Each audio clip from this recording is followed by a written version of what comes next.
मागे ही जी चवळी लावली होती आपण मिश्र पीक म्हणून, त्याला चांगले शेंगा आलेले आहे. तसेच मुगाला देखील आता शेंगा लागलेल्या आहेत.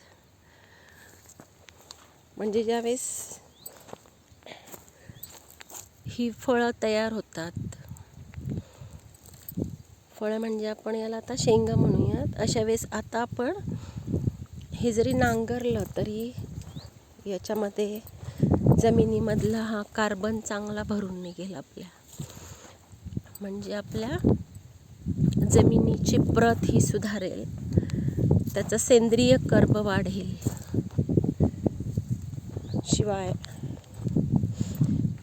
नैसर्गिकरित्या हे संत्री आपण घेत आहोत, तर त्याला जो नत्राचा पुरवठा येतो याच्यातून होतो.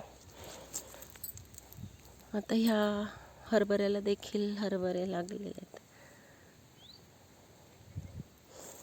तर अशा पद्धतीने आपण हा जो मूग घेतला होता त्याला छानपैकी शेंगा देखील लागलेल्या आहेत. वाटत होतं हा खरं तर मूग हा पावसाळ्यात त्याचं चांगलं उत्पन्न येतं, परंतु आपण एक हिरवळीचं पीक म्हणून याला लावलं होतं, परंतु याला शेंगाही उत्तम प्रतीच्या आता लागलेल्या आहेत.